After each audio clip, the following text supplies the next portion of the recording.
క్రైస్తలు వాడండి. ప్రభు అయిన యేసుక్రీస్తు నామములో మీకు అందరికీ శుభాభివందనాలు. మీరంతా ఎలా ఉన్నారు? మీరు క్షేమంగా ఉండాలని మా ప్రార్థన. మరి కొన్ని సమయాల్లో శోధన గుండా, పరిస్థితుల గుండా ఎవరిమైనా వెళ్ళాల్సి వస్తుంది. మరి మీరు కూడా దైవజనుల కోసం, సేవకుల కోసం వాక్యం వింటున్నారు కదా, మా కోసం కూడా మీరు ప్రార్థించండి. మరి ఎందుకు మనం ఆ విధంగా ప్రార్థించాలంటే, ఈరోజు వాగ్దానంతో కూడిన ఒక అద్భుతమైన సందేశం మనం చూద్దామండి.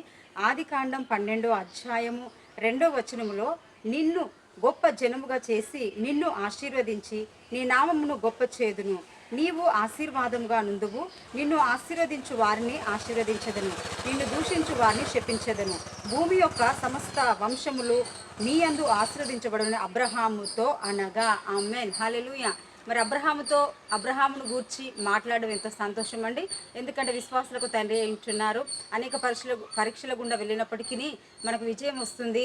మరి దేవుడు మనల్ని కాపాడుతాడు, ఆశీర్వదిస్తాడు అనే గొప్ప నమ్మకం అబ్రహాం గారి ద్వారానే కలుగుతున్నది.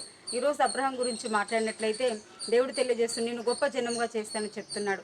అంతేకాదు, నిన్ను ఆశీర్వదించే వారిని నేను ఆశీర్వదిస్తా అంటే, అందుకనే మరి సంఘాల గురించి, పరిచర్య గురించి, దైవజనుల గురించి ఎందుకు మనం ప్రార్థించాలి, వారిని ఎత్తిపట్టి ఎందుకు ప్రార్థించాలి, వారి కోసం ప్రతిరోజు ఎందుకు మొరపెట్టాలి అంటే, దేవుడు మీరు దైవ సేవకుల కోసం ప్రార్థించినప్పుడు దేవుడు మిమ్మల్ని ఆశీర్వదిస్తాడు.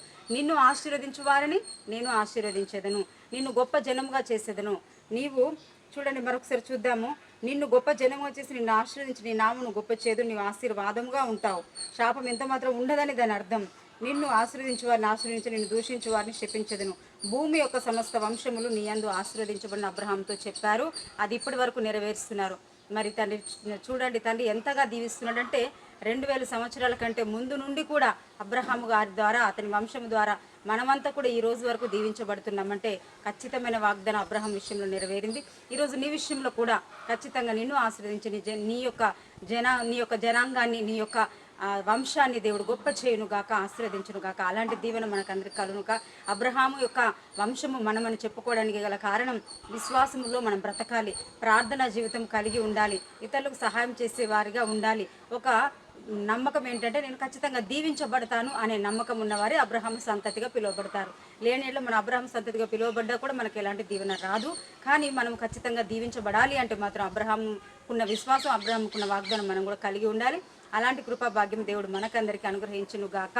దయచేసి మీరు కూడా మరి మా కోసం ప్రార్థించండి. మేము అనేకమైన సిచ్యువేషన్స్ గుండా గడిచిన 13 సంవత్సరాల పరిచర్యలో ఎన్నో ఇబ్బందులు గుండా వెళుతూ అనుభవాలు, పాఠాలు నేర్చుకుంటూ, అంతేకాదు అభిషేకాన్ని పొందుకుంటూ ఎన్నో రీతిలో మేము దీవించబడుతున్నాం. దీనికి సంతోషించడానికి గల కారణం ఏమిటంటే శోధనలే. సంతోషించడానికి కారణం అంటే శ్రమలే. ఇప్పుడు ఈ ప్రజెంట్ సిచ్యువేషన్స్ కూడా అనేక శోధనలు గుండా వెళుతున్నాం. కావాలంటే మీతో మేము పంచుకోవడానికి ఇష్టపడతాం.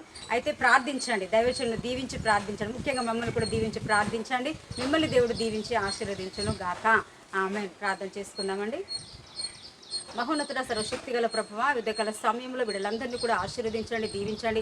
ఎంతమంది అయితే ప్రభువా నీ వాగ్దానాన్ని నమ్ముచున్నారో, అబ్రహాము నువ్వు చెప్పావు, నిన్ను ఆశీర్వదించి నిన్ను గొప్ప జనముగా చేసి భూమి మీద ఉన్న సమస్త వంశములు నీ ద్వారా ఆశీర్వదించబడేటట్టు చేసి నిన్ను దీవించేవారిని దీవించేటట్టుగా నేను చేస్తానని చెప్పావు.